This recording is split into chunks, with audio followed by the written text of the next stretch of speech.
नमस्कार साथियों, analyser app में आप सभी का स्वागत है। पंचायती राज में आगे बढ़ेंगे।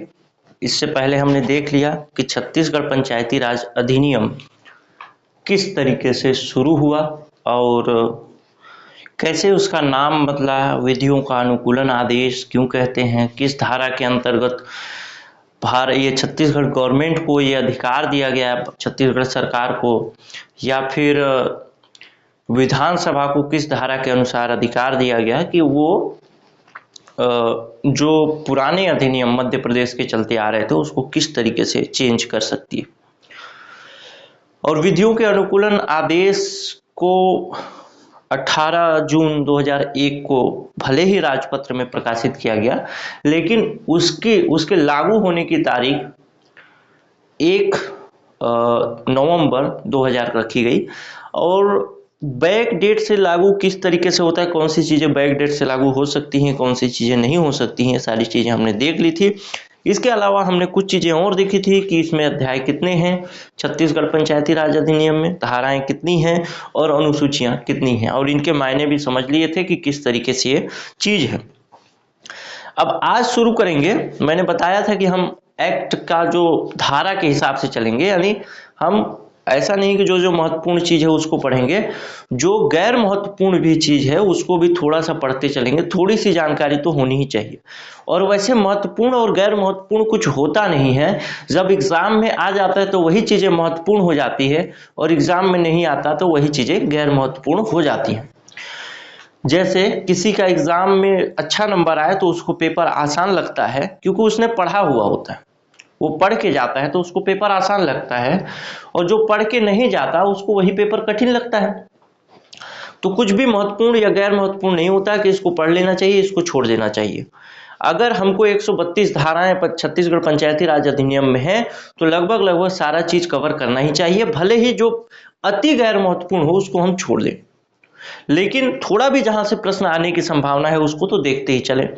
दूसरी बात, धारा के अनुसार पढ़ने का एक फायदा और होगा आपको कि आप एकदम सीक्वेंस में चलेंगे और आपको मजा भी आएगा। ठीक है, एक कुछ अलग तरीके का पढ़ाई होगा, लेकिन शुरू करते हैं। आइए देखते हैं अध्याय 1 से, जिसमें 2 धाराएं शामिल की गई हैं, धारा नंबर 1 और धारा नंबर 2।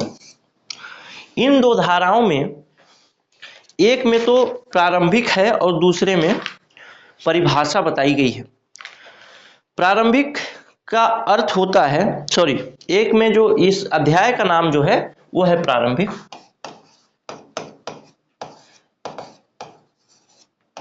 अध्याय का नाम है प्रारंभिक। अध्याय के अंतर्गत 2 धाराएं हैं। पहली धारा जो है वो इसके विस्तार, इसके नाम और इसके प्रारंभ को बताता है। दूसरी धारा जो है इस अधिनियम के अंतर्गत कुछ चीजें लिखी गई होंगी, कुछ महत्वपूर्ण शब्द होंगे, उनके परिभाषाओं को बताता है। सामान्य तौर पर आपको ये भाग पढ़ाया नहीं जाता है, या आप पढ़ने की चेष्टा नहीं करते या फिर सोचते भी नहीं, मगर मैं आपको पढ़ाऊंगा, क्या पता परिभाषा से ही 1-2 चीजें आ जाएं। क्यों, परिभाषा में बहुत सारी परिभाषा है, लेकिन 1-2 चीजें जहां से प्रश्न पूछे जाने की संभावना है उसको हम डील करेंगे। तो इसका नाम जो है वो छत्तीसगढ़ पंचायती राज अधिनियम 1993 है, जो कि पहले पिछले क्लास में भी देख चुके हैं। छत्तीसगढ़ पंचायती राज अधिनियम 1993। विस्तार क्या है? विस्तार ये संपूर्ण छत्तीसगढ़ में होगा, लेकिन इसी अधिनियम में एक अध्याय 14 दिया गया है। उस अध्याय 14 में कुछ अपवाद दिए गए हैं, उन अपवादों को छोड़कर आगे उसको पढ़ेंगे तो यहाँ पे पढ़ने की जरूरत नहीं है। और लागू कब से होगा? तो जैसे ही तत्काल लागू होगा, यानी 1 नवंबर से लागू हुआ। भले 18 जून को इसके लिए नोटिफिकेशन निकाला गया, किसमें? राजपत्र में, लेकिन लागू कब हो गया? 1 नवंबर से। यानी कुल मिला के छत्तीसगढ़ पंचायती राज अधिनियम मध्य प्रदेश पंचायती राज अधिनियम के नाम से तो चल ही रहा था। जब छत्तीसगढ़ अलग हुआ तो तुरंत ही ये लागू भी हो गया। चलिए अब देखते हैं धारा 2, जिसमें कुछ परिभाषाएं दी गई हैं।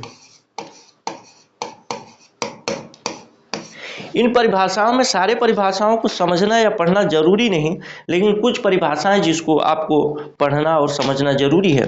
क्यों?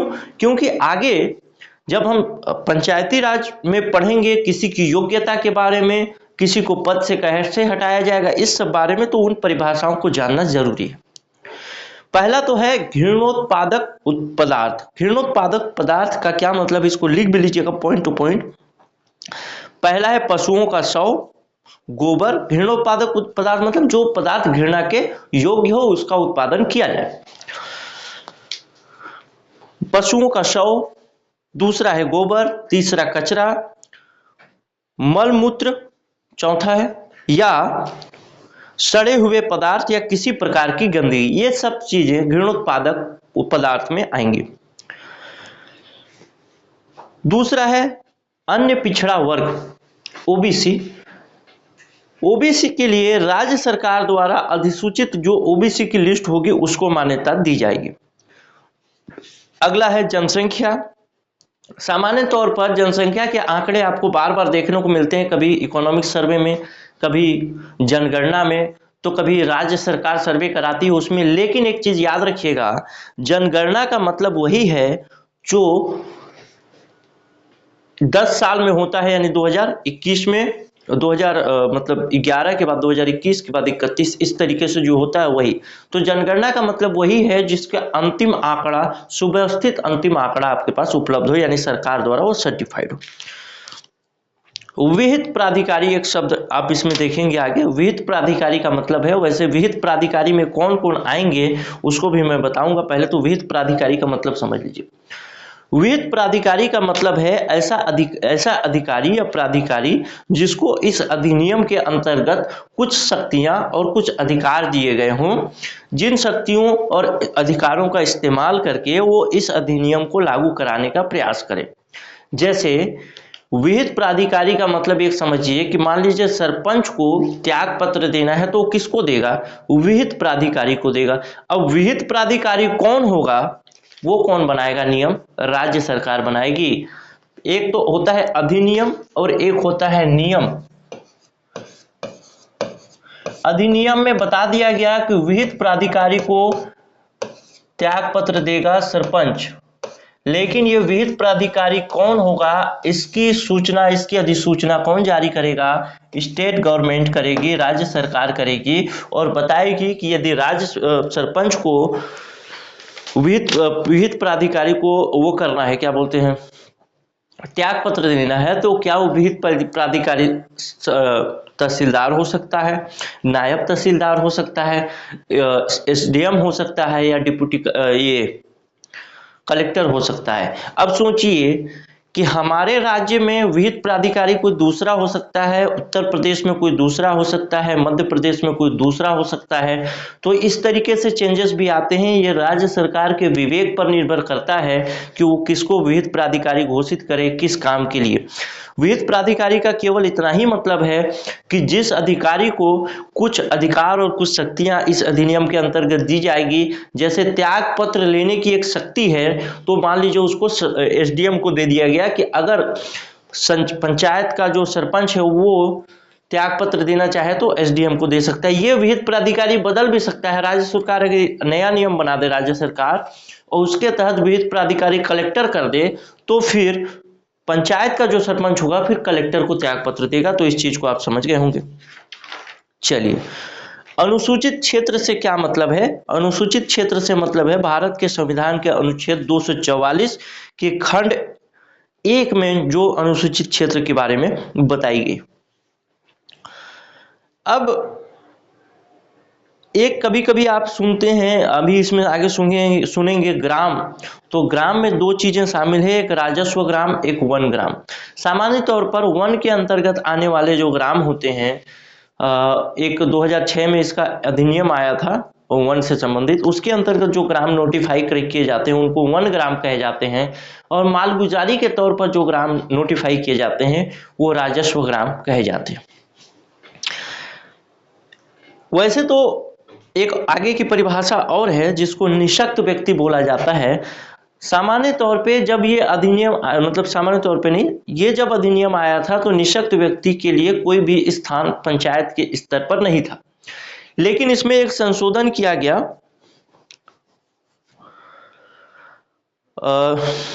ये संशोधन किया गया आपका 2019 में, और 2019 में ये संशोधन करने के बाद इसमें निःशक्त व्यक्ति को भी शामिल किया गया है आगे कहीं कहीं पर। तो उस निःशक्त व्यक्ति की परिभाषा वही होगा जो कि निःशक्त व्यक्ति अधिकार अधिनियम 2016 में दिया गया होगा। मैं छोटा छोटा लिखता हूं, आप साफ साफ लिखते जाइएगा।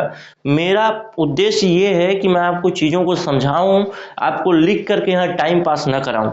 टाइम पास कराऊंगा, लिखने के लिए करूंगा तो बहुत समय है और बहुत लिख सकता हूं, आपको बर्बाद कर सकता हूं कुल मिला के। एक तरीके से बर्बाद करने वाली ही बात हुई। एक अच्छा शिक्षक वही है जो आपको शब्दों से ठीक ठाक परिचित करा दे, उस विषय में आपकी रुचि पैदा कर दे। वरना तो आप किताबें तो बहुत सारी हैं, उन किताबों से भी पढ़ सकते हैं, तो फिर मेरे से आपको पढ़ने का फायदा क्या। तो इन सब चीज़ों को अपने दिमाग में रखते जाइएगा। जब आप अपने नोट्स को देखें एक ही बार, तो एक बार में सारी चीज़ें रिवाइज हो जाएं, इसलिए बोल रहा हूं बार बार। चलिए, अब खत्म हो गया अध्याय 1, अब अध्याय 2 शुरू करते हैं। और आज सामान्य तौर पे मुझे लगता है कि अध्याय 2 ही खत्म हो पाएगा, फिर आगे देखेंगे। अध्याय 2, अध्याय 2 के विषय में क्या है? अध्याय 2 साफ साफ ग्राम सभा के बारे में, यानी इसके सारे प्रावधान ग्राम सभा को लेकर के हैं। अध्याय 2 में जो धाराएं हैं उनको लिखते हैं। धारा 3 है, धारा 4 है, धारा 5 है, 6 है और मेरे ख्याल से 7 है। 1 2 3 4 5 धाराएं, ठीक है। अध्याय 2 में 7 धाराएं हैं और इन 7 धाराओं को अभी हमको समझना है। देखते हैं, अगर वीडियो लंबा होगा तो कम ही धाराएं समझेंगे। भले हम वीडियो लंबा हो, लेकिन एक एक धारा को समझना जरूरी है। धारा 3 जो कहता है वो कहता है ग्राम के संबंध में अधिसूचना। एक बहुत महत्वपूर्ण प्रश्न सामने आता है कि जब हमको पता है, गांव वालों को पता है कि ये ग्राम है, ये गांव है, तो उसके विषय में अधिसूचना निकाले जाने की जरूरत क्या है? देखिए, जब हम ग्राम को देखते हैं, तो ग्राम 3 तरीके से हम देख सकते हैं। एक तो देखे हमने राजस्व ग्राम, जिसके बारे में मैं बताया कि मालगुजारी के स्तर पर राजस्व ग्राम निर्धारित किया जाता है। उसके बाद एक देखते हैं वन ग्राम, जो कि वन अधिकार अधिनियम 2006 है, शायद बोल रहा हूं, ध्यान रखेंगे, इसको एक बार आप मिला भी सकते हैं। लेकिन जो भी है वन की मतलब वनों के अंतर्गत जो ग्राम आते हैं उनको वन ग्राम सामान्य तौर पर, और एक ग्राम पंचायत के अंतर्गत जो ग्राम आता है उसको।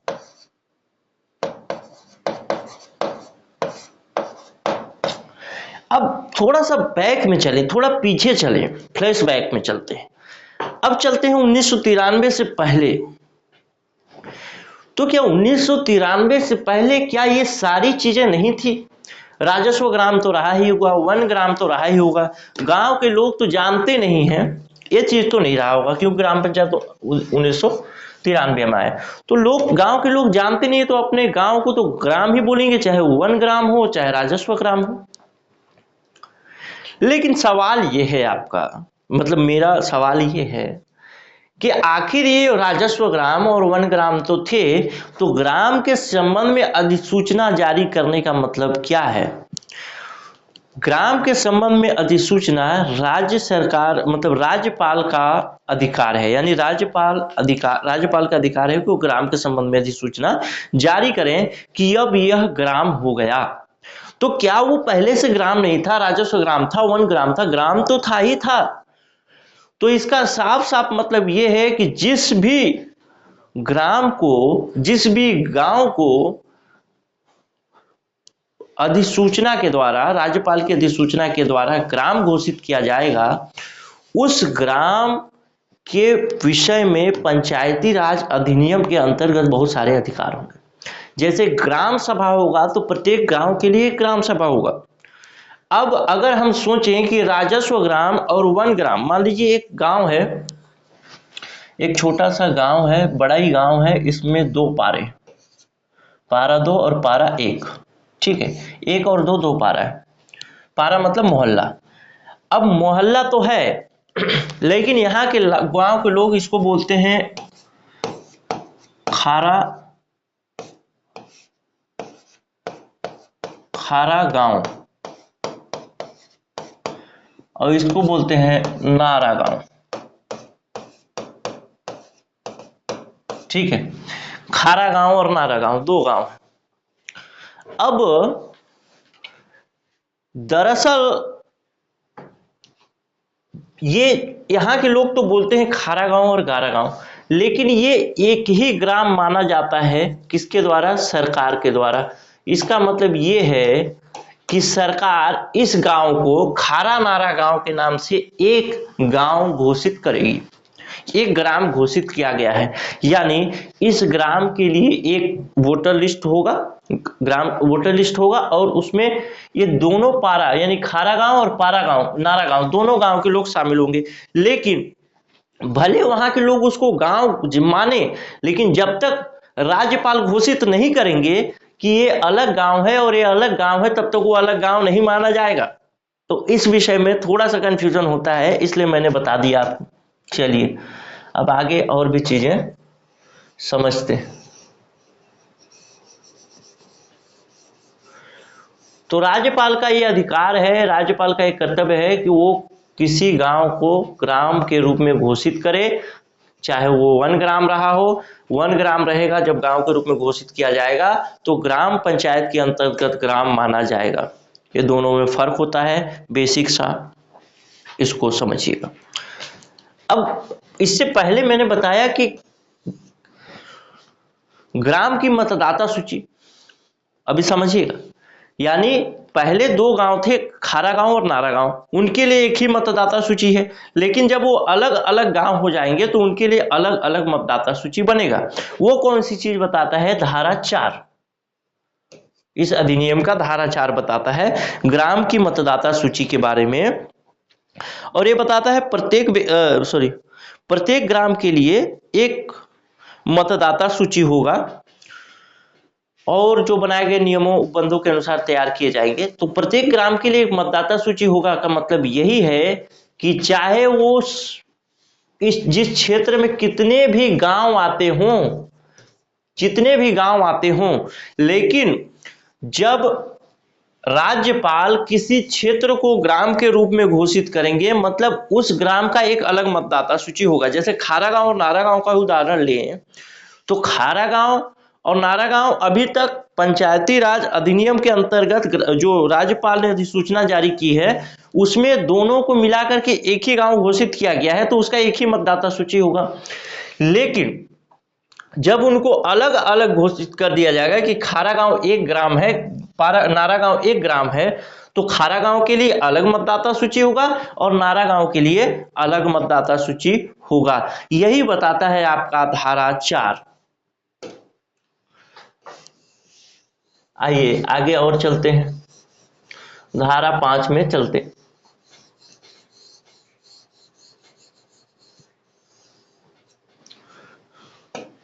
धारा 5 में चलते हैं। धारा 5 कहता है ग्राम के मतदाताओं का रजिस्ट्रीकरण। इसमें दो उपधाराएं दी गई हैं, पहली उपधारा और दूसरी उपधारा। दोनों उपधारा को देखते हैं क्या है पहली उपधारा और दूसरी उपधारा। पहली उपधारा कहती है कि प्रत्येक व्यक्ति जो उस ग्राम से संबंधित विधानसभा निर्वाचन नियमावली में रजिस्ट्रीकृत किए जाने के लिए आहरित है, उसका नाम प्रविष्टि मामूली तौर पर निवासी ग्राम की रजिस्ट्री किए जाने का हकदार होगा। उपधारा एक साफ साफ ये कहता है कि जिसका नाम विधानसभा की निर्वाचन नामावली में हो, यानी विधानसभा के लिए जो वोटर लिस्ट बनेगा उसमें उसका नाम हो और वो उस ग्राम का हो, तो उस ग्राम का मतदाता कहा जाएगा या ग्राम के मतदाता के रूप में वो रजिस्ट्रीकृत हो जाएगा। समझते हैं इस बात को थोड़ा सा। ये एक विधानसभा क्षेत्र है, यहाँ पे एक विधायक चुना जाना है, इसमें कई गांव हैं,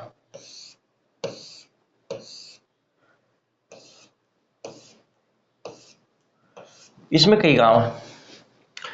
अब इसमें एक ही विधायक चुना जाना है, इसमें कई गांव हैं, तो यहाँ का व्यक्ति भी वोट देगा, यहाँ का व्यक्ति भी वोट देगा। सामान्य बात कहें, जिसका विधानसभा के वोटर लिस्ट में नाम हो, यानी विधानसभा के में विधायक को मतदान करने के लिए जो योग्य हो, और ये गांव है मान लो नारा गांव, इसको कहते हैं नारा गांव कहते हैं, और इस ग्राम में रहता हो, तो ये कहां का मतदाता कहा जाएगा? नारा गांव का मतदाता। इस ग्राम का रहने वाला है लेकिन विधायक के लिए वोट दे रहा है। विधायक विधानसभा के वोटर लिस्ट में नाम होना चाहिए और उसी गांव का होना चाहिए जिस गांव में उसका जिस गांव का उसको मतदाता मानना है, तो वो मतदाता के रूप में रजिस्ट्रीकरण उसका हो जाएगा। अब कुछ इसी के अंतर्गत क ख दो प्रावधान दिए गए, लिखते भी जाइएगा। पहला क प्रावधान दिया गया है कि कोई व्यक्ति एक से अधिक मतदाता सूची में रजिस्ट्रीकृत करने के योग्य नहीं होगा, यानी किए जाने का हकदार नहीं होगा। एक से अधिक मतदाता सूची मतलब एक गांव से अधिक गांव की मतदाता सूची में उसका नाम नहीं होना चाहिए। जैसे मेरा एक गांव है, एक गांव ये है, मान लीजिए पड़ौली, और एक गांव है यहीं पे पास में, यहाँ पे थोड़ा दूर में है उदारी, ठीक है। अब मेरा घर जो है पड़ौली में भी है और उदारी में भी है, दोनों जगह मेरा घर है, तो मैं मामूली तौर से पड़ौली का भी निवासी हूं और उदारी का भी निवासी हूं, और विधानसभा क्षेत्र में मतदान देने के लिए योग्य भी हूं। अब मेरे एक चाचा हैं, अब जो चाचा जो हैं वो यहां से चुनाव लड़ रहे हैं, पंच का चुनाव लड़ रहे हैं। मेरा वोटर लिस्ट में नाम है कहां? पड़ौली में। पंच का चुनाव लड़ रहे हैं उदारी में, और वो चाहते हैं कि मैं 2-4 वोटों से हार जाऊंगा तो मेरे सारे परिवार के सदस्यों का नाम इस वोटर लिस्ट में जुड़वा दें और मैं यहाँ पे भी मतदाता रहूं। तो ऐसा नहीं होगा, यहां से मेरे को नाम कटेगा तब जाकर के यहाँ जुड़ेगा, यहाँ जुड़ेगा मतलब यहाँ कट जाएगा, यानी एक ही जगह एक ही गांव का एक ही ग्राम का मतदाता रहूंगा। ठीक है, समझ गए होंगे। कोई व्यक्ति मतदाता, इसका ख प्रावधान जो है वो बताता हूं। कोई व्यक्ति मतदाता सूची में रजिस्ट्री किए जाने का हकदार नहीं होगा यदि वह किसी स्थानीय प्राधिकारी के निर्वाचन नामावली में रजिस्ट्रीकृत है। अर्थात मान लीजिए मैंने गांव छोड़ दिया, दूसरा ख बताता हूं, यह भी वही बात बोलता है कि एक से अधिक ग्राम में रजिस्ट्रीकृत किए जाने का हकदार नहीं होगा, लेकिन ग्राम की बात तो अलग है। मान लीजिए एक व्यक्ति ने दिमाग लगाया और बोला कि ठीक है, मैं एक से अधिक ग्राम में तो रजिस्ट्रीकृत नहीं हो सकता, लेकिन एक गांव और एक शहर में तो रजिस्ट्रीकृत हो सकता हूं, मतलब एक पंच और एक पार्षद तो जिता सकता हूं, दोनों जगह मतदान कर सकता हूं। तो ऐसा नहीं है, उसका ख प्रावधान यही कहता है कि एक क प्रावधान तो क्या कहा, एक से अधिक ग्राम में उसका नाम नहीं हो सकता, एक जगह से कटेगा तब दूसरी जगह जुड़ेगा, अगर दूसरी जगह जुड़ गया तो एक जगह से कट जाएगा। दूसरा बात यह भी कहता है कि किसी दूसरे स्थानीय जो प्राधिकरण है उसमें भी नहीं हो सकता है, यानी एक गांव का अगर निवासी है तो वो शहरी क्षेत्र में नगर निगम के अंतर्गत भी रजिस्ट्रीकृत नहीं होता, नगर पालिका के अंतर्गत भी रजिस्ट्रीकृत नहीं हो सकता, उसको उस ग्राम से नाम हटाना पड़ेगा, तब जाकर के उस नगर निगम के अंतर्गत या किसी दूसरे प्राधिकरण के अंतर्गत उसका रजिस्ट्रीकरण हो पाएगा, यानी वहां का मतदाता बन पाएगा। तो ये दो प्रावधान इसमें है। आइए देखते हैं इसी का दूसरा मतलब खंड 5, धारा 5 की उपधारा 2। उपधारा 1 के अंतर्गत हमने देखा क और ख। उपधारा 1 के अंतर्गत क और ख में ये देखा कि कोई विधानसभा पहले तो समझाया कि विधानसभा क्षेत्र के अंतर्गत किसी ग्राम का जो मामूली तौर पे निवासी है वहाँ का मतदाता कहा जाएगा उस ग्राम का। उसके बाद मैंने क और ख बताया कि एक जगह से, एक ग्राम से दूसरे ग्राम में नहीं हो सकता, एक ही ग्राम में होगा। ख प्रावधान करता है कि एक ही ग्राम में होगा और दूसरे प्राधिकरण में नहीं होगा। यानी ऐसा नहीं कि ग्राम का केवल प्रावधान दिया गया था तो वो जाकर के नगर निगम में करवा लिया, नगर पालिका में करवा लिया, ऐसा नहीं होगा। अब दूसरा प्रावधान इसी का देखते हैं, मतलब 5 का उपधारा 2। लिखते भी जाइएगा, पहले बोल रहा हूँ, लिखवाने का काम मेरा नहीं हो, टाइम पास का काम होता है। लिखवाऊंगा, आपका समय लूंगा, बेकार है। आपको वो चीजें दे सकूं जो आपकी किताबों में नहीं है, तो वो ज्यादा सार्थक हो।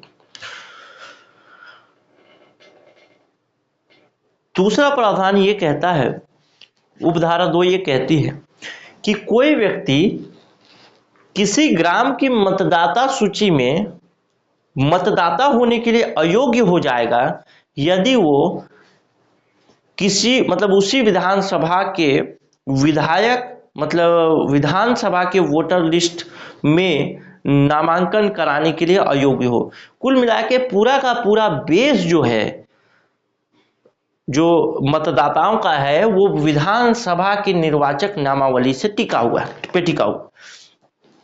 ये कहता है कि वही व्यक्ति आहरित होगा जो विधानसभा के लिए आहरित हो, पहला बताता है। उसके अंतर्गत 2 प्रावधान बताए गए हैं, मतलब धारा 1, धारा 5 की उपधारा 1 के अंतर्गत खंड क और खंड ख 2 प्रावधान। इसमें बताया गया, एक में बताया गया है कि व्यक्ति विधानसभा में मतदाता होना आवश्यक है। दूसरा ये बताया गया है कि यदि विधानसभा में मतदाता नहीं है तो किसी भी हाल में ग्राम का मतदाता नहीं हो सकता। चलिए, ये 2 उपधाराएं हमने देख ली, बात खत्म होगी धारा 5 तक। अब देखते हैं धारा 6। धारा 6 कहता है ग्राम सभा का सम्मिलन। अब धारा 6 से हम इसको पढ़ते हैं दूसरे स्लाइड में।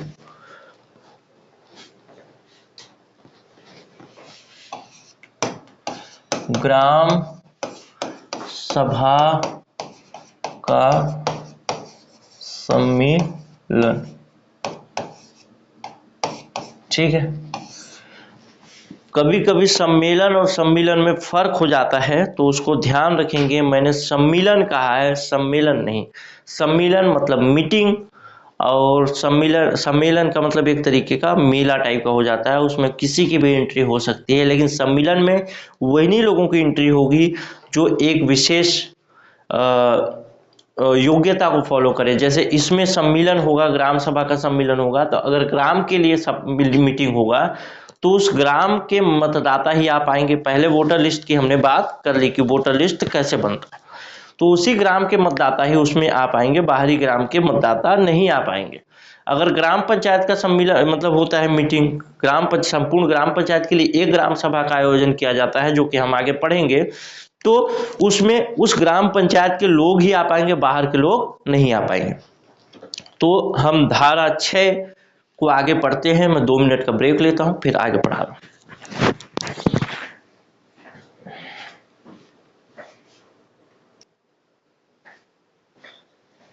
तो आगे देखते हैं ग्राम सभा के सम्मेलन के बारे में। सम्मेलन और सम्मेलन में क्या फर्क है, वो चीजें मैंने आपसे बात कर ली। तो इसमें विभिन्न उपधाराएं दी गई हैं। धारा 6 के अंतर्गत विभिन्न उपधाराएं हैं, और उन विभिन्न उपधाराओं में कुछ चीजें बताई गई। पहली उपधारा जो है वो बताया गया है कि ग्राम सभा का सम्मेलन यानी मीटिंग कितने दिनों में होगा, यानी कितने दिनों के अंदर हो जाना चाहिए। तो पहली उपधारा देखते हैं इसमें कि मीटिंग के बारे में बताया गया कितने दिनों में होना चाहिए, ठीक है।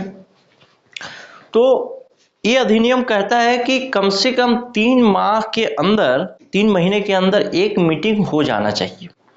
यानी साल भर में देखते हैं तो कुल 4 मीटिंग का प्रावधान कम से कम तो किया ही गया है। 3 माह में 1, यानी साल भर में 4 मीटिंग।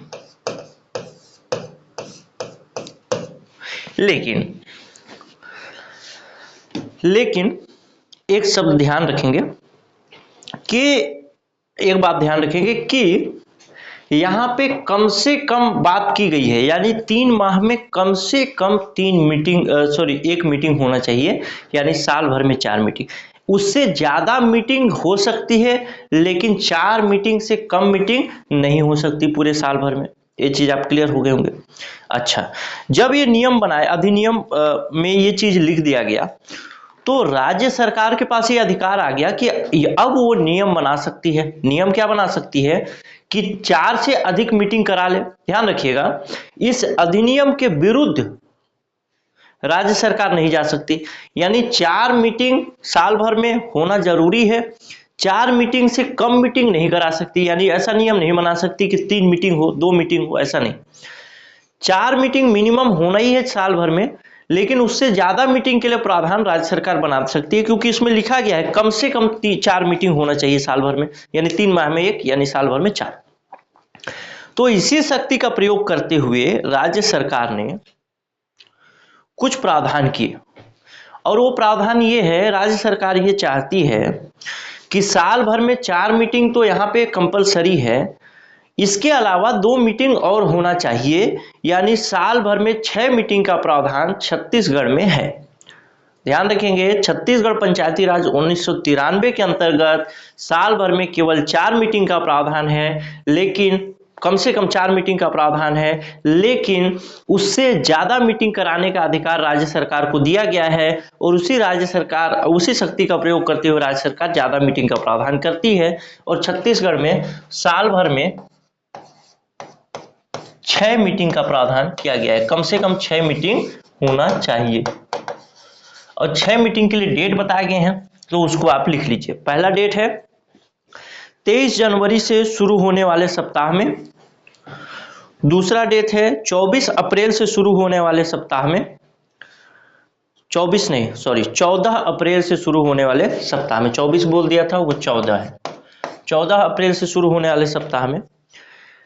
तीसरा है 20 अगस्त से शुरू होने वाले सप्ताह में। चौथा है 2 अक्टूबर से शुरू होने वाले सप्ताह में। इसके लिए स्पेसिफिक डेट दे दिया गया है, 3 जनवरी, 14 अप्रैल, 20 अप्रैल और 24 अक्टूबर, इन सारे के शुरू होने वाले सप्ताह। इसके अलावा जून माह में सुझाए गए किसी तिथि पर, और छठवां है नवंबर माह में सुझाए गए किसी तिथि पर बैठक बुलाना अनिवार्य है। ध्यान रखेंगे, ग्राम सभा यदि चाहेगी तो इससे ज्यादा बैठक भी हो सकती है। टोटल 6 बैठक होंगे, 23 जनवरी वाला सप्ताह, 14 अप्रैल वाला सप्ताह, 20 अगस्त वाला सप्ताह, 2 अक्टूबर वाला सप्ताह, माह जून में किसी डेट पर, और नवंबर में किसी डेट पर। टोटल 6 मीटिंग होंगे, लेकिन इससे ज्यादा मीटिंग के लिए प्रावधान किया गया है। अब ये चीजें आप लिख लिए होंगे। दूसरा पॉइंट देखते हैं,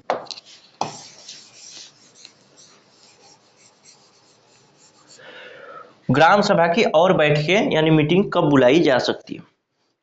पहला तो बात है कि उस ग्राम सभा के, यानी कुल मिला के उस ग्राम के, एक ग्राम में के लिए अलग ग्राम सभा होगी, दूसरे ग्राम के लिए अलग ग्राम सभा, तीसरे ग्राम के लिए अलग ग्राम सभा।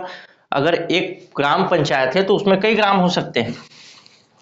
एक ग्राम पंचायत मान लीजिए, ग्राम पंचायत, इसका नाम है क्या, डोंगरू,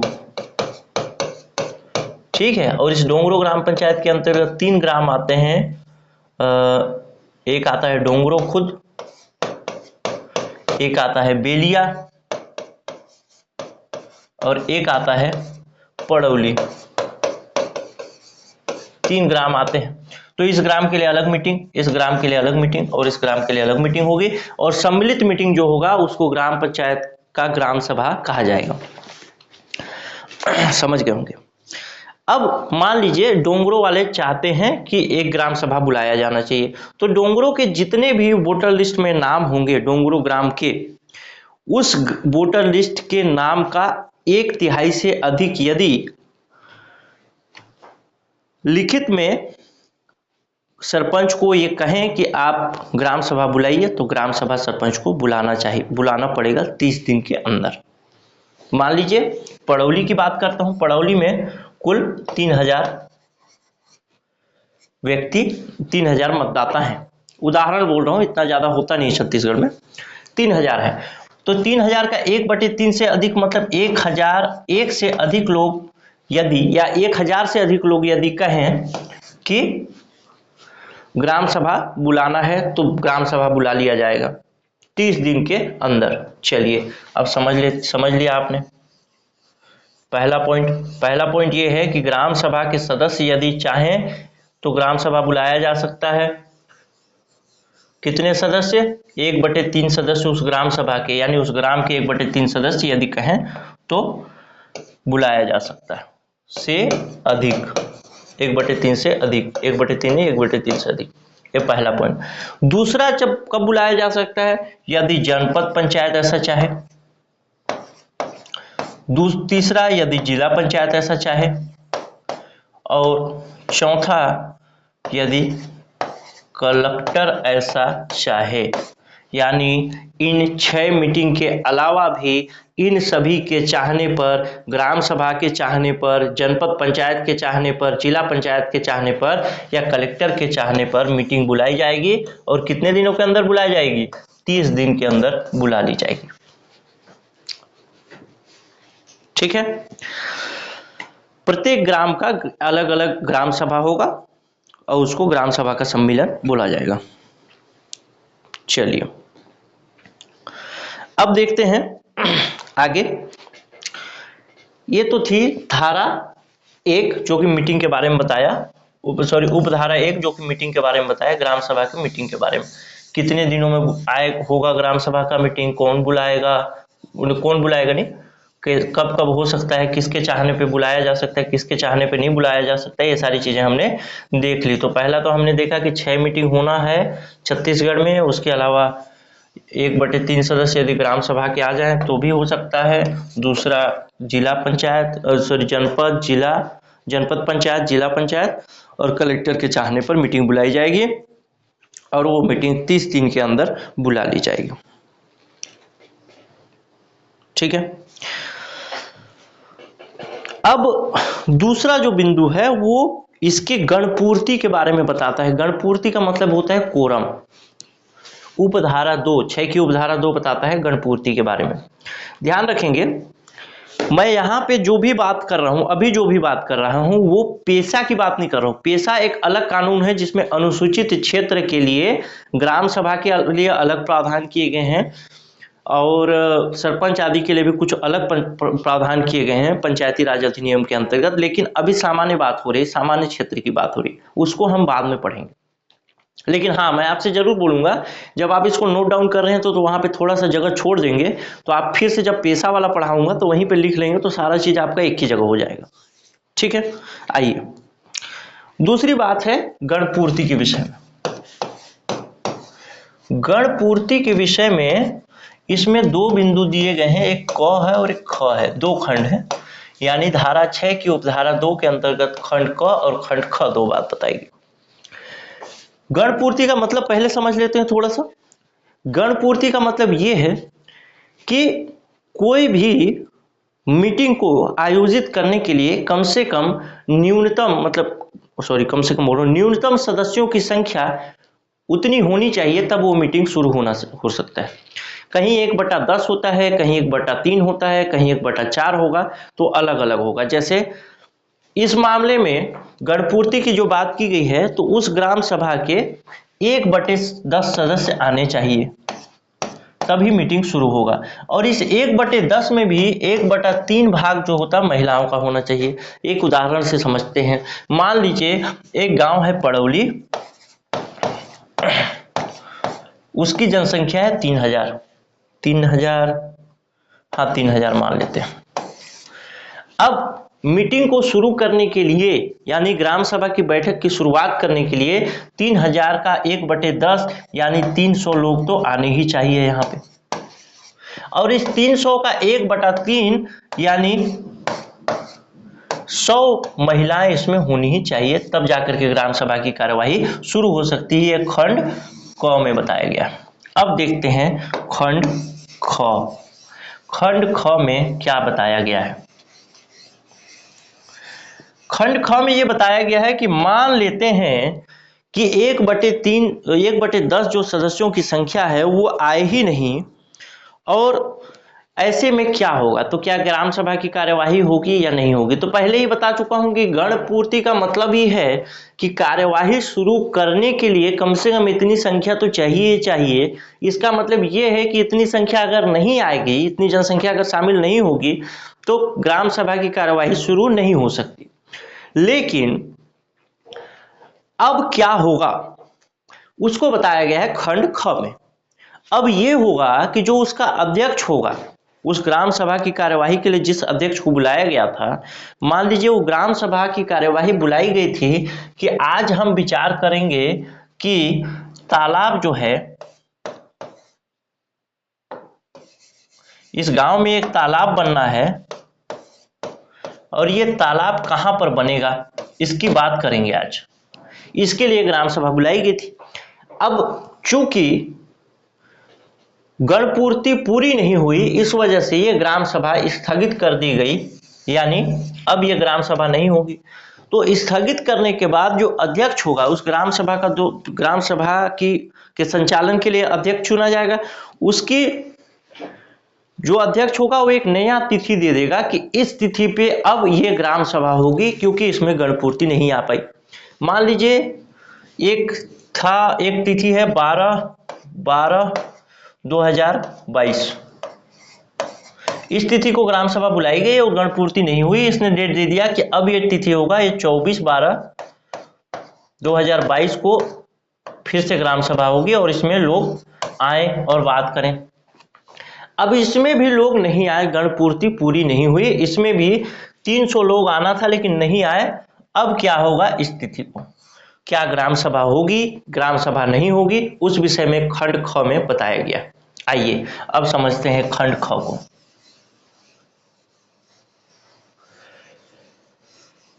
खंड ख कहता है कि उस तिथि पे, नवीन तिथि पर ग्राम सभा होगी और उस तिथि पे यदि गणपूर्ति पूरी न हो तो भी कोई बात नहीं, ग्राम सभा सुचारू रूप से चलेगी, गणपूर्ति की आवश्यकता नहीं है। दूसरी बात, एक और बात ये कहता है कि जो नए तिथि पे ग्राम सभा की जाएगी, यानी यहाँ पे 12/12/2022 और 24/12/2022 का उदाहरण लिया, तो 12 को तो गणपूर्ति पूरी नहीं हुई, तो 24/12/2022 को जो ग्राम सभा की जाएगी उसमें गणपूर्ति की आवश्यकता नहीं होगी। पहली बात, गणपूर्ति न हो, कोरम न हो, तो भी गणपूर्ति को एक और भाषा में कोरम बोलते, एक और शब्द कोरम है उसके लिए, तो कोरम पूर्ति न हो तो भी उसके लिए वो जो है ग्राम सभा चालू हो जाएगी, कोरम की आवश्यकता नहीं है। लेकिन इसमें कोई नया विषय नहीं लाया जा सकता। नया विषय कहने का मतलब आपको ध्यान होगा, अभी मैंने उदाहरण बताया था कि तालाब के बारे में विचार करने के लिए अगर ग्राम सभा बुलाई गई थी 12/12/2022 को, 24/12/2022 को जब गणपूर्ति पूरी नहीं हो पाई, तो इस नया जो ग्राम सभा 24/12/2022 को आ रहे हैं लोग, उसमें केवल इसी तालाब के विषय में बात होगी, किसी अन्य विषय में बात नहीं होगी, कोई नया विषय नहीं लाया जाएगा। समझ गए होंगे। अब कुछ और भी चीजें हैं इसमें, उसको आप लिख लीजिए। ख के अंतर्गत ही कुछ और चीजें, जैसे वार्षिक कार्य योजना, पॉइंट से लिखिएगा, वार्षिक कार्य योजना, हितग्राहियों का चयन, वार्षिक बजट, लेखा संप्रेक्षा प्रतिवेदन, आगे हर एक चीज को समझेंगे, वार्षिक लेखा एवं प्रशासनिक रिपोर्ट, ये कुछ बिंदु बताया, फिर से ध्यान रखेंगे। वार्षिक कार्य योजना, हितग्राहियों का चयन, वार्षिक बजट, लेखा संपरीक्षा प्रतिवेदन, वार्षिक लेखा और प्रशासनिक रिपोर्ट, ये जो बिंदु हैं इन पर तभी चर्चा हो सकती है जब पर्याप्त गणपूर्ति हो। पर्याप्त गणपूर्ति के बिना इस पर चर्चा नहीं हो सकती। ठीक है, ये चीज हो गया। उपधारा 2 भी खत्म हो गया, जिसमें गणपूर्ति के विषय में बात हो गई। अब देखते हैं उपधारा 3, और उपधारा 3 कुछ बहुत सारी चीजें बताता है, जिसको बात करते हैं। उपधारा 3, मजा आ रहा होगा यार, बताना भाई, व्हाट्सएप में मैसेज करके बताइएगा मजा आया कि नहीं। ठीक है। उपधारा 3 देखते हैं। उपधारा 3 कहता है कि ग्राम सभा कौन बुलाएगा और अगर वो नहीं बुला पाता ग्राम सभा तो क्या होगा। ग्राम सभा बुलाने की जिम्मेदारी, ग्राम सभा कौन बुलाएगा ये चीज है। ग्राम सभा बुलाने की जिम्मेदारी किसकी है? सरपंच की है। पूर्ण रूप से सरपंच की है ग्राम सभा बुलाने की जिम्मेदारी कि वो ग्राम सभा बुलाए। लेकिन यदि वो ग्राम सभा बुलाने में असफल रहता है तो वह पद धारण करने के लिए अयोग्य माना जाएगा, यानी सरपंच पद से उसको हटा दिया जा सकता है। साफ साफ बात यह है, देखिए इसको एक अच्छे तरीके से आप समझते हैं। सरपंच, अभी आगे इसका चुनाव नहीं पढ़े तो समझ में नहीं आएगा, लेकिन एक छोटा सा बात बता दूं। सरपंच का चुनाव कौन करता है? उसी ग्राम पंचायत के सदस्य करते हैं, ग्राम पंचायत के मतदाता करते हैं सरपंच का चुनाव। सरपंच के लिए मतदान करते हैं, सरपंच को विजयी बनाते हैं, यानी सरपंच जो है कौन है? सरपंच को कौन चुना? ग्राम पंचायत के मतदाता। अब ये ग्राम सभा में आने के लिए लोगों को बोल रहा है कि ग्राम सभा स्थिति को आप आइए, और लोग नहीं आ रहे हैं। लोग नहीं आ रहे हैं मतलब इस सरपंच पे इनका विश्वास नहीं रहा, उस सरपंच की लोग बात नहीं मान रहे, बात नहीं सुन रहे। तो ऐसे सरपंच को क्या पद पे रहने का अधिकार है? तो उसी को यहां पे बताया गया है कि यदि सरपंच ग्राम सभा बुलाने में असमर्थ रहता है तब उसके विरुद्ध अयोग्यता की कार्यवाही शुरू कर दी जा सकती है, यानी वो पद से मुक्त किया जा सकता है। ठीक है, चलिए कुल मिला के ये है कि सरपंच अगर ग्राम सभा नहीं बुला पा रहा है, लोग नहीं आ रहे हैं, इसका मतलब सरपंच पर लोगों का विश्वास नहीं रहा, वो ग्राम पंचायत के अंदर अपना विश्वास खो चुका है। ठीक उसी तरीके से जहां पे अगर केंद्र स्तर पे देखें तो सरकार है मान लीजिए भारतीय जनता पार्टी की, और उसके जो सांसद हैं वो नहीं आ रहे हैं, वहां पे गणपूर्ति को पूरा नहीं कर रहे हैं, इसका मतलब क्या है कि सरकार अपना विश्वास खो चुकी है। उसी तरीके से यहां पर भी है। तो सरपंच का उत्तरदायित्व है कि वो ग्राम सभा बुलाए। यदि वो ग्राम सभा नहीं बुला पाता तो उसको अयोग्य माना जाएगा, उसके विरुद्ध कार्यवाही की जाएगी। लेकिन हर जगह लेकिन होता है तो यहां पे भी लेकिन है। लेकिन 3 ग्राम सभा, और ये लगातार होना चाहिए, ध्यान रखेंगे, लगातार। ग्राम सभा बुलाने का मतलब क्या है? ग्राम सभा बुलाने का मतलब है कि उस ग्राम के लोग या ग्राम पंचायत के लोग उस ग्राम सभा में आए, यानी कोरम की पूर्ति हो। कोरम की पूर्ति अगर हो रही है तो ग्राम सभा सफल माना जाएगा। कोरम मतलब गणपूर्ति। अगर गणपूर्ति की पूर्ति नहीं हो रही है तो ग्राम सभा सफल नहीं माना जाएगा। तो कोरम की पूर्ति अगर हो रही तो ग्राम सभा सफल माना जाएगा, नहीं हो रही तो नहीं माना जाएगा। 3 लगातार ग्राम सभा बुलाया गया और कोरम की पूर्ति नहीं हुई, तब सरपंच को 2 मौका और मिलेगा कि वह अपने कोरम की पूर्ति करे, यानी 2 और ग्राम सभा बुलाए जिसमें कि लोग आए उस ग्राम सभा में। लेकिन 2 और मौके मिलने के बाद भी वो ग्राम सभा बुलाने में सक्षम नहीं हुआ, यानी कोरम पूरी नहीं हुई। लगातार 5 ग्राम सभा ऐसे हुए कि उसके कोरम की पूर्ति नहीं हुई, ग्राम सभा में लोग नहीं आए। तब की स्थिति में क्या होगा? तब की स्थिति में सरपंच को पद मुक्त करने की कार्यवाही शुरू की जा सकती है, और ये कार्यवाही शुरू करेगा विहित अधिकारी। और विहित अधिकारी कौन कौन होता है इसको एक अलग चैप्टर में हम पढ़ लेंगे तो आसान रहेगा कि ग्राम सभा को पद मुक्त करने के लिए विहित अधिकारी कौन है, उसका इस्तीफा लेने के लिए विहित अधिकारी कौन है, तो उसको पढ़ लेंगे। अभी विहित अधिकारी लिखे, जगह छोड़ दीजिएगा अगर छोड़ना हो तो, फिर बाद में बात करिए। तो विहित अधिकारी जो होगा इस तरीके से 5 लगातार ग्राम सभा यदि पूरी नहीं हो पाती गणपूर्ति के माध्यम से, मतलब गणपूर्ति के कारण असफल हो जाती है। और ग्राम सभा असफल होने का एक ही कारण है, गणपूर्ति न हो। तो गणपूर्ति पूर्ण नहीं हो पाती, तो इस तरीके से 5 ग्राम सभाएं अगर गणपूर्ति विहीन हो जाती हैं, गणपूर्तिहीन हो जाती हैं, तो सरपंच के विरुद्ध पद मुक्त करने की कार्यवाही की जा सकती है विहित अधिकारी द्वारा, विहित प्राधिकारी द्वारा, लेकिन सरपंच को अपना बात कहने का भी मौका दिया जाएगा। आइए देखते हैं इसकी और एक उपधारा, जिसको उपधारा 4 के नाम से जानते हैं, और ये बताता है कि ग्राम सभा की अध्यक्षता कौन करेगा। ध्यान रखेंगे, मैं सामान्य क्षेत्र की ही बात कर रहा हूं, अनुसूचित क्षेत्र की अभी तक बात शुरू नहीं हुई है। तो उपधारा 4 बताता है अध्यक्षता कौन करेगा। अध्यक्षता के विषय में 2-3 बातें कही गई हैं। एक तो पहली बात है, सरपंच करेगा अध्यक्षता। सरपंच ना हो तो उप सरपंच करेगा। अगर उप सरपंच भी ना हो तो कौन करेगा? बीच से एक व्यक्ति चुन लिया जाएगा, बीच से एक व्यक्ति चुना जाएगा, उसको अध्यक्ष के रूप में लोग बोलेंगे कि यही अध्यक्ष बनेगा और वही करेगा। तो इस तरीके से 3 चीजें हैं इसमें अध्यक्षता के विषय में। पहले सरपंच, अगर सरपंच ना हो तो उप सरपंच ना हो तो बीच का कोई व्यक्ति जिसको बहुमत से बनाया गया हो कि ये अध्यक्ष होगा आज का ग्राम सभा का। ठीक है।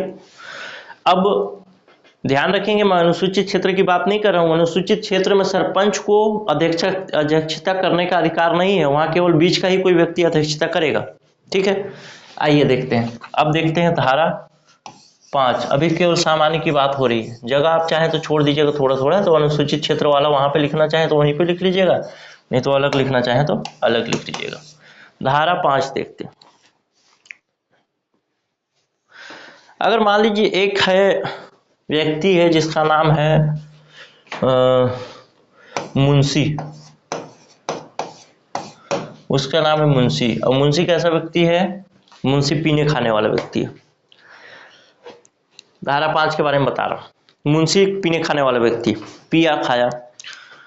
3 ग्राम सभा क्षेत्र थे, एक ग्राम पंचायत के अंतर्गत, पहला क्षेत्र और ये दूसरा क्षेत्र और ये है तीसरा क्षेत्र।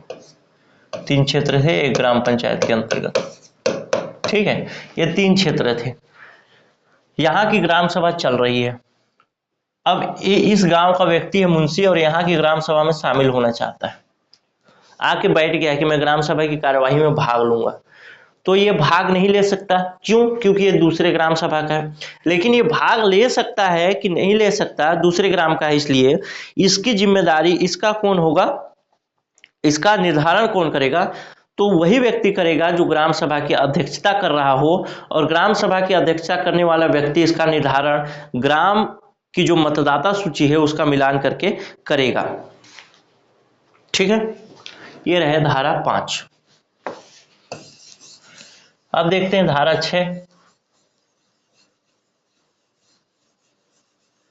धारा 6 देखते हैं। यार समय कैसे कैसे बीतता है पता नहीं चलता, नहीं लंबा वीडियो हो जाता है।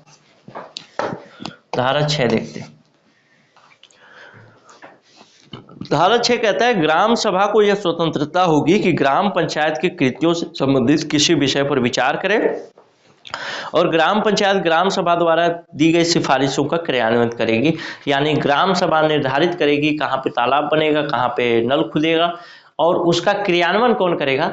पंचायत करेगा, ग्राम पंचायत। ग्राम पंचायत पंच, सरपंच आदि को मिलकर के बनता है। ग्राम सभा वहां के मतदाताओं को मिलकर के बनता है। तो वहां के मतदाता निर्धारित करेंगे, वहां के मतदाता क्या करेंगे? सिफारिश करेंगे ग्राम पंचायत से और ग्राम पंचायत उसको क्रियान्वयन करेगी। ये कहता है उपधारा 6। और उपधारा 7 देखते हैं। उपधारा 7 देखते हैं। उपधारा 7 कहता है ग्राम सभाओं के बीच यदि विवाद हो जाता है, जैसे अभी यहाँ वाले उदाहरण में भी देखा था, जैसे एक ग्राम पंचायत है और इसके अंतर्गत 3 ग्राम सभा है और इन 3 ग्राम सभाओं के बीच कोई विवाद हो जाता है। मान लीजिए इसका इससे विवाद हो गया। ग्राम सभा का विवाद होने का मतलब क्या है? इनका मत अलग है और इनका मत अलग है, इनका मत अलग है, 3 ग्राम सभाओं का मत अलग है। तो इसके लिए एक सम्मिलित ग्राम सभा बुलाई जाएगी और जो भी संयुक्त ग्राम सभा बुलाई जाएगी उस ग्राम सभा का सम्मिलित ग्राम सभा बुलाने का प्रावधान धारा 7 करता है। ठीक है, अगर कोई विवाद हो गया, कोई मतभेद है तो। और धारा 8 कहता है कि इन ग्राम सभाओं के अंतर्गत, ये सम्मिलित ग्राम सभा जो होगी उसके अंतर्गत जो भी निर्णय लिया जाएगा वो निर्णय सभी ग्राम सभाओं के द्वारा लिया गया निर्णय माना जाएगा, और इसके सारे का बहुमत से ये भी फिर इसको भी स्वीकार होगा, इसको भी स्वीकार होगा, इसको भी स्वीकार होगा इस अधिनियम के अंतर्गत। अब इसमें एक और धारा है, धारा 7। उस धारा 7 को मैं सोच रहा हूं कि अगले वीडियो में करेंगे, क्योंकि वीडियो बहुत लंबा हो रहा है, लगभग 1 घंटे का वीडियो हो गया है। तो अध्याय 2 का धारा 7 हम अगले वीडियो में करेंगे। मिलते हैं अगले वीडियो में, तब तक के लिए नमस्कार, जय हिंद। आप नोट्स बनाते चलिए, तभी सफलता ठीक ठाक होगी। चलिए मिलते हैं अगले वीडियो में, जय हिंद।